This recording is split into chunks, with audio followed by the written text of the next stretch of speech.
P എസിൻ്റെ കൂടെ വരുന്നത് 2006-ലാണ്. അതിനു മുമ്പ് ഞാൻ ഈ സെക്രട്ടേറിയറ്റിനകത്ത് കയറിയിട്ടില്ല. കന്റോൺമെന്റ് ഗേറ്റ് വരെ വന്നിട്ടുണ്ടെന്നല്ലാതെ ഈ കെട്ടിടത്തിനകത്തേക്ക് കയറിയിട്ടില്ല. അപ്പം എൻ്റെ ഓർമ്മയിൽ ആദ്യം ഈ സെക്രട്ടേറിയറ്റ് എന്ന് പറയുന്ന മഹാത്ഭുതമാണ്. അകത്ത് കയറുന്നു. അന്ന് ബാലകൃഷ്ണൻ പ്രസ് സെക്രട്ടറി, എനിക്കും ബാലകൃഷ്ണനും കൂടെ ഒരു റൂമായിരുന്നു അന്നുണ്ടായിരുന്നു. അത് പി എസിൻ്റെ ഓഫീസ്, പി എസിൻ്റെ ചേംബർ, ഇറങ്ങുന്നു, പുറത്തു പോകുന്നു, അത്ര ആ ഒരു കണക്ഷനേ ഉണ്ടായിരുന്നു. ഒരു 2 വർഷമൊക്കെ സെക്രട്ടേറിയറ്റിൽ നിന്നതിന് ശേഷമാണ് ഞാൻ ഇതിനകത്തൂടെയൊക്കെ നടക്കാനും എല്ലാ റൂമുകളും കാണാനും ഒക്കെ തുടങ്ങി. എന്ന് പറഞ്ഞാൽ ഒരു ലോ പ്രൊഫൈൽ വ്യക്തിയായിരുന്നു ഞാൻ. മറ്റേ കാര്യങ്ങളിൽ സെക്രട്ടറി ഒരു നൊസ്റ്റാൾജിക് ഫീലിംഗ് ഉണ്ട്. 23-ാം തീയതി ആശുപത്രിയിലായതുകൊണ്ട് നിങ്ങളെല്ലാവരും അവിടെ തന്നെ ഉണ്ടായിരുന്നു. ഒരു 2 ആഴ്ച മുമ്പ്, എനിക്കൊന്നൊരു 10 ദിവസമായി കാണും, ഒരു ഫേസ്ബുക്കിൽ ഒരു പോസ്റ്റ് ഇട്ടു, അദ്ദേഹം മടങ്ങി വരുന്നു എന്നുള്ള ചില ഒരു ആശ്വാസത്തിൻ്റെ വാക്കുകളൊക്കെ വന്നിരുന്നു.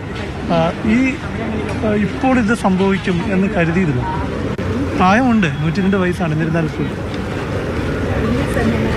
ഞാൻ 2017-ലാണ് ഫേസ്ബുക്ക് അവസാനിപ്പിക്കുന്നത്. 2017-ന് ശേഷം ഞാൻ ഫേസ്ബുക്ക് ഇട്ടിട്ടില്ല എന്നല്ല, 2 പോസ്റ്റ് ഇട്ടിട്ടുണ്ട്. 2ഉം വി എസിൻ്റെ വിഷയമായിരുന്നു. ഒന്ന്,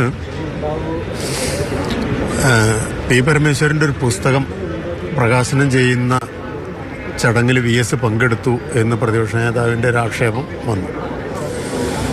അപ്പം എനിക്ക് തോന്നി ഇത് മിണ്ടാതിരിക്കുന്നത് ശരിയല്ല, ആരും ഒന്നും പറയുന്നില്ല. വന്ന് പ്രസംഗം തയ്യാറാക്കിയത് ബാലകൃഷ്ണനും ഞാനുമാണ്. ആ പ്രസംഗം ഞാൻ തിരഞ്ഞു നോക്കുമ്പോൾ ഹാർഡ് ഡിസ്കിലുണ്ട്. അതുകൊണ്ട് ആ പ്രസംഗം ഫുൾ ടെക്സ്റ്റ് ഒരു തവണ പോസ്റ്റ് ചെയ്തു. പിന്നെ ഞാൻ പോസ്റ്റ് ചെയ്യുന്നത് ഇതാണ്. ഒരാശ്വാസം കിട്ടി എന്ന് തോന്നിയപ്പോൾ ഒന്ന് വീട്ടിൽ പോയി വരാം എന്ന് വിചാരിച്ചാണ് ഞാൻ പോയത്. അവിടെ ചെന്നു 4 ദിവസം ഞാൻ അവിടെ നിന്നു.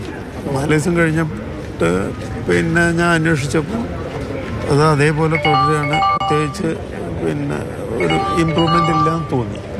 അപ്പോൾ വീണ്ടും ഇങ്ങോട്ട് വന്നു. പിന്നെ ഇന്നലെ രാവിലെ ഞാൻ വീട്ടിൽ പോയി ലാൻഡ് ചെയ്തപ്പോഴാണ് പ്രശ്നം അറിയുന്നത്. അപ്പം അങ്ങോട്ട് തന്നെ തിരിച്ചു പോകുന്നു. വി എസിൻ്റെ ഒരു സാന്നിധ്യം ഈ കേരളത്തിൽ സജീവമായിട്ടുണ്ടാകണം. അല്ലെങ്കിൽ അദ്ദേഹം നിശബ്ദനാണ്, പക്ഷേ എന്നിരുന്നാൽ പോലും അദ്ദേഹത്തിൻ്റെ ഒരു പ്രസൻസ് അത്രത്തോളം ഊർജ്ജമാണ്. അപ്പോൾ അതുകൊണ്ട് തന്നെ ശശിൻ്റെ ആ വാക്കുകളൊക്കെ എല്ലാവർക്കും ഒരു ആത്മവിശ്വാസം നൽകും. അത് ഞാനിപ്പോൾ ആരോടോ പറഞ്ഞു, ഒരു കാലഘട്ടത്തിൻ്റെ വിളക്കമാടാണ്. അതിലെ തിരി കെട്ടുപോയി.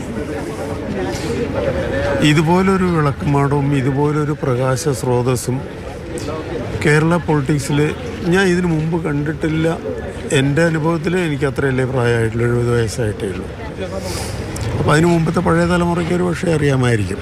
പക്ഷേ ഇനി അങ്ങനൊന്ന് ഇപ്പം ഞാൻ നോക്കിയിട്ട് കാണുന്നില്ല. ഒരു ശൂന്യതയുണ്ട്, ഒരു ശൂന്യത കാണുന്നുണ്ട്. എല്ലാ വിഷയങ്ങളോടും ഒരു അക്കാഡമിക്കായിരുന്ന വി എസ് പൊളിറ്റിക്കലായിരുന്ന എല്ലാ കാര്യങ്ങളെയും സമീപിച്ചിരുന്നത്. അതിനപ്പുറത്ത് ഒരു ജനസൗഹൃദപരമായ, പരിസ്ഥിതി സൗഹൃദപരമായ, ഇത് രണ്ടും കൂട്ടിയിണക്കുക എന്ന് പറയുന്നത് എല്ലാവരെയും കൊണ്ട് ഒരുപോലെ കഴിയുന്നതല്ല.